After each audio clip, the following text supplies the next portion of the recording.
put your number. Don't put your number. I'm not putting my number, I'm putting your number. That's my room. Okay, put my number. I'm hungry. Okay, well, don't be such a baby. I cooked you some bacon for a trail snack. I ate it already. What flavor coffee is that? Up Dog? What's that? I don't know. Nothing. What's up with you? It's the Al Travis Show. We get him in here once a week. Love having him on. He's Senator Eric Lucero. Senator, how are you? Good morning. We got a lot of stuff to talk about, but I want to do some of the fluff first if we can. It was an emotional, or at least a interesting start to the session on Tuesday. It's always kind of a show day. Everybody shows up and gets pictures taken. But this all started with Senate and House together around Melissa Hortman's seat, speeches, that sort of thing. And then the Hoffman rise from the ashes up the stairs. And Hoffman's a friend of mine. I've just been saying, it reminded me of the end of the Star Wars, was it number 3, where he and Chewbacca, and they're coming up the stairs and going to get the wreath because they saved the little chubby Ewok guys from certain death. I love that. And I loved Hoffman's speech. What did you get out of it being in the room? Was it as cool as, I got 30 seconds here and 30 seconds there. I didn't get the whole thing. Was it that cool? Yes, I have to apologize here. My laptop is running out of juice, so I'm trying to find a plug in here. But to the point, yes, it thankfully Senator Hoffman obviously was able to come back into session. So both bodies came in at noon. We both started separately, the House and the Senate. Yep. And Senator Hoffman made his entrance, and we are very thankful that he did not lose his life. We are thankful that his wife and daughter are obviously still with us. And yes, because it is an honor to serve. We were given a great republic. And for those that are going to take their differences out, thinking that physical harm is an answer, doesn't change hearts and minds. And we demonstrated that with Hoffman and his resilience. After that, then, the Senate went over to the House, so we were then both in the same chamber. Okay. And then that's when the second half of the procession started in remembrance of Melissa Hortman. Well, if I'm not mistaken, the next day y'all did something for Bruce Anderson, who also I hope, and it won't. This is my problem. It won't. It makes us all human. It's the feelings everybody's sharing. You watch it, that there's, we are on different teams, but no one wants to see anything bad happen. How long can that feeling last? And I guess I'm going to point out some stuff. I think it lasted about a day. Well, it's already over. That was, so what we just discussed, Hoffman and Hortman, that was on Tuesday. The very next day, Wednesday, is when committee started. And that's when I had my first committee, the Senate Education Finance Committee, 8:30 a.m. And the division was right there. And it's going to go now from Wednesday of this week through the end of session. And as an example, the DFL comes out with theirs. They have a list of 11 things they want to do about ICE and that situation. And the Republicans came out with how they're going to handle fraud. And what got me when I'm watching from afar, and again, everybody gets a piece of this, neither one had anything on the other side. The Democrats going to say, here's our 5 ICE things, and here's the 4 things we'd like to do on fraud, making it their... I get that. The Republicans could have done the opposite, but it wasn't. Here we are. Take it or leave it. And then it got weird. So everyone seems to agree, because they just did an interview with the governor. What do you think about this? Are you going to stand up for it? You give me an OIG bill, I'll sign it. And I'm like, wait, he even said he was for it last year. I'm like, wait, I was here last year. Bring up the video. He wasn't for it last year. But he said he was. So then it goes to committee. And they bring the bill up, the OIG that, and I shouldn't ask a question, I don't know. You voted for the OIG bill, the Senate last year, 60, it was 60-7. Were you for again? Correct. I was one of those who voted in favor, for sure. Okay. I don't know the 7 who didn't. I shouldn't ask you, but okay. So you were for it. And this is 60 of you all. That's Democrats and Republicans all getting together in the House. And this thing dies, or in the Senate, and this dies in the House floor because the Democrats didn't want to do it. They didn't want anything to do with this because it was independent. And we're all told the governor called out and said, do not pass this bad boy. Exactly.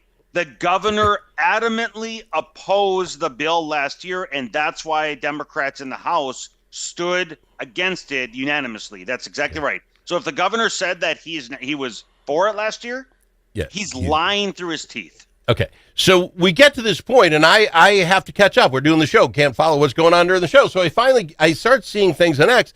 that the Republicans in the House this year voted down the OIG bill. And I'm like, that doesn't sit right. That doesn't make any sense. So I started looking into it. Okay, so the bill comes out of the Senate as it was, that everybody was happy with. They proposed it in the House, and the Democrats put in 2 amendments. One was that the independent office of Inspector General would actually just kind of corral the other Inspector Generals from their places, but still report to the governor's office and have no real teeth in it. And they put the amendments in. The Republicans were like, no, this has to be independent. That's how it works. So they couldn't vote for the new version of it. They gutted this thing. And now the Democrats are saying it's you Republicans that canceled the deal. No one's going to follow along enough to know what really happened. This is infuriating.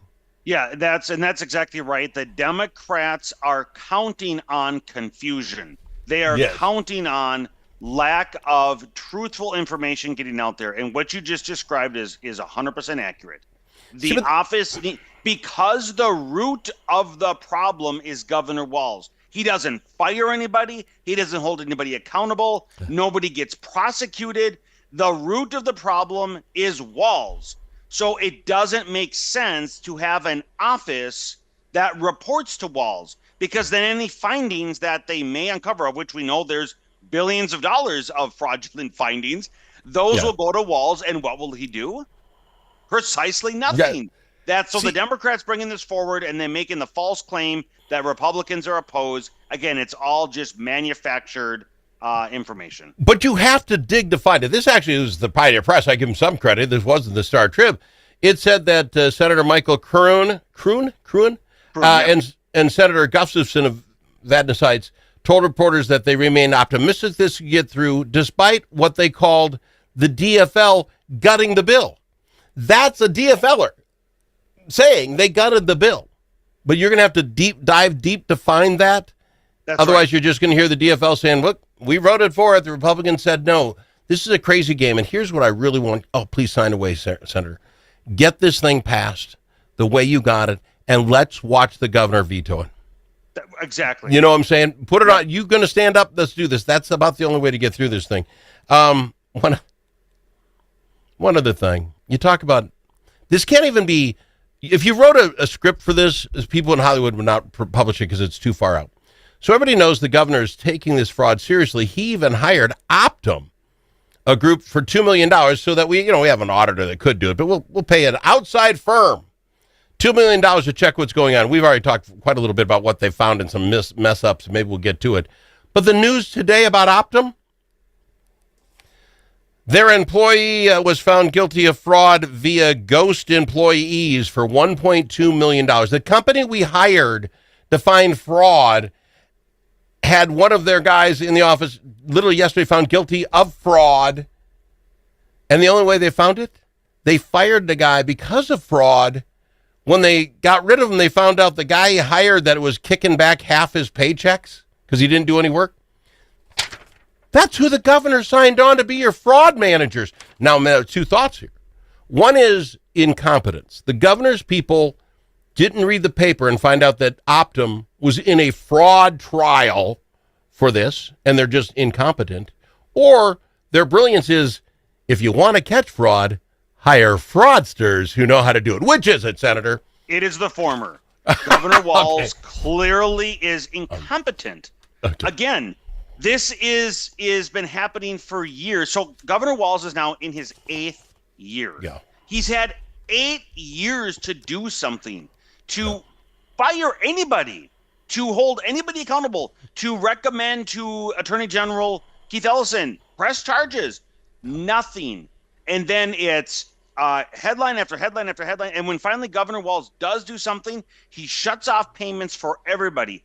And my colleagues in House and Senate are receiving tons of communications from good providers, from people, from providers that are following the law, who are now having hardship because it's an overreaction from Governor Walz. Think of going down the road you're driving, and you veer off, maybe your tires hit the bump the rumble strips on the shoulder.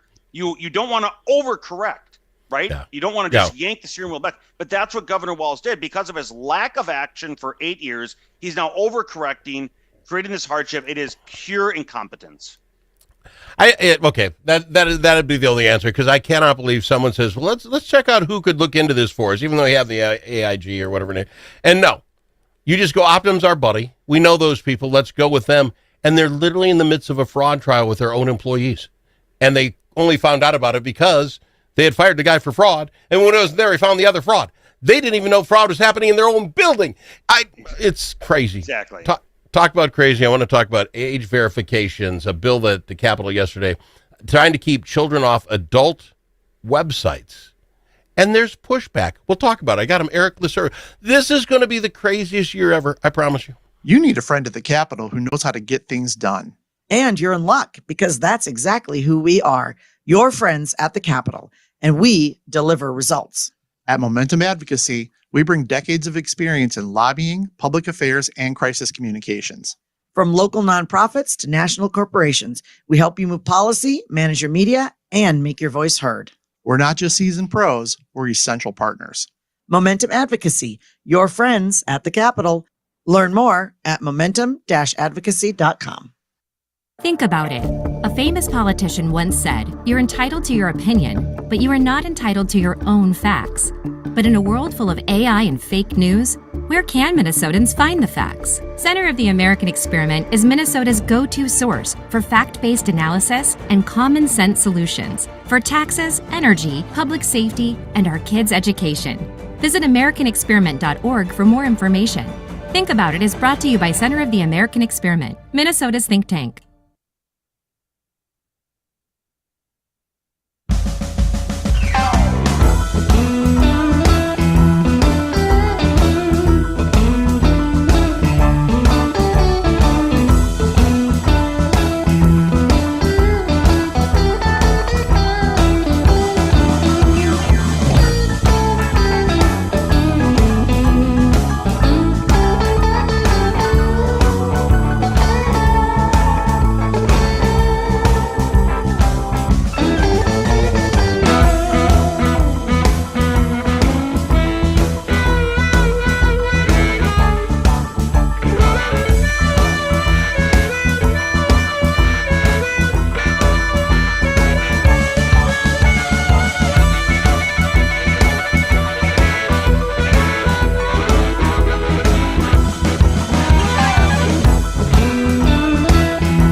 Amongst friends, the Al Travis Show.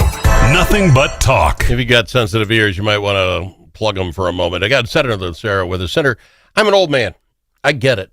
But things went on yesterday in the House. It's over the top. Here's what I'm talking about. A bill at the Minnesota Capitol aiming to keep children off adult websites. It would require certain adult content websites to verify the user's age of 18 before they can go on. I literally watched Representative Finke, I believe is the name, literally arguing that didn't like this law because a lot of kids, that's where they first find out about their sexuality. Isn't that what we're making the bill for? Is we don't want our kids finding out become some freaky website that's out there that's trying to go get your kids. And we're literally in the House of Minnesota, the Minnesota House of Representatives, arguing that we want our kids to find that stuff by people who just make up crap on the internet. I couldn't believe it, sir. This is a no-brainer. You want your kids not to smoke cigarettes? 18. You want your kids not to get a tattoo? 18. Want your kids to watch porn? Well, we don't want to stop them. What am I missing, sir? Am I that old? This is Yeah, nuts. well, you're spot on. There are some at the Capitol that are pushing perversion. That's their priority. No. Perversion is their priority.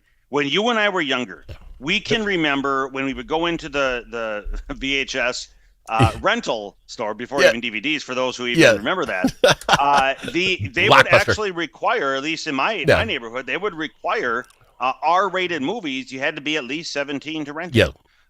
In order to when you went into the different gas stations, etc., the pornographic magazines were on the top shelf, and they had a plastic cover over them where there was a black over the bar. good stuff. Yeah, agreed. And, over the all good you stuff. could see was the name, right? And why was that? Because there's a reality that content requires a certain maturity level, and we did not want to usurp parental authority for teaching the children the healthy, obviously, sexuality. Now all that's gone, and you have actual representatives themselves confused. You have men prancing around pretending to be women, and like Finky, and pushing perversion, wanting to usurp parental authority and expose young minds that are not ready for this perversion. And it's disgusting. They were arguing in the House whether children should be able to get on the internet and look at porn. I'm stunned. Nothing you want to say stunned. The other one was, I think it was with Representative Walter Hudson. They want to do a public safety rule, residents protesting, that it would be, I think, a gross misdemeanor if you go to a home sidewalk. If you're in the homes area, in a home district, you can't go and scare the heck out of people, protest there. With what happened with the Hortmans and the Hoffmans, I think the neighborhood should be protected. You can stand on the side. I don't know how to word it, but let's get it protesting back to parks, back to open. We don't let them do it on 35W. There are restrictions, and they're arguing no. People should have a right to do this. The reality is there are differences of opinion on an array of issues, and we have a First Amendment that allows for freedom of speech and freedom of assembly. Wholeheartedly, we need to protect that. However, when it comes to these ideas, they're not trying to express a difference of opinion. They're seeking to intimidate, to create violence, and threaten people. And if you want to have a difference of opinion, then the arena of ideas is in the Capitol. It's in committee. It's on the floor. It's not in somebody's front yard. You don't go there to express your opinion. You're there simply to intimidate and or commit violence or worse. And because the 201 legislators we have, the only one we have is the governor, who actually has a house paid with servants safeguards, guards to watch the thing, and fences all around. The rest of you just live in your neighborhood. And it can't be safe. It can't feel safe to have people come up. You want to talk to me about what I'm doing right or wrong, go to the Capitol. We'll talk about it. I'll set up a meeting. This idea that you go to your house and be able to do that, to me, is almost a no-brainer. You look at what happened in Minneapolis, the people who are setting up barricades in the street. You tell me everybody on that street believed the same thing? We wanted it up there? No, but you're too scared to say anything? We got to get back to some peaceful ability to have a conversation. And this bill sure sounded okay, but it's going nowhere. This is my problem. We're going nowhere. Nothing has happened in this session, in my opinion. Now, change my mind. What are you going to be able to get done, or do you believe anything's going to get done, sir? With my last minute, where are we heading in this session? Well, one side, the Republican side, we are going to continue to fight for the rule of law. We're going to fight to stop fraud and protect taxpayer dollars. The other side, we've now concluded the first week in both the Housing Committee and Education Finance Committee that I'm on in the Senate. Both were dominated by illegal immigrants and attacks on law enforcement and ICE. So the other side wants to prioritize illegals over citizens. That's Democrat priority. Have at it. We are going to prioritize law-abiding citizens, legal residents, and protecting their wallets and reducing regulation. All right, but it's 67-67, 34-33. Does either side get anything that they want? Well, if not, then I guess the voters will have the last decision in November. Fair enough. Sir, love having you on. I appreciate you doing it. Thank Always you a so pleasure. much. He's Senator Lucero on the Al Travis Show.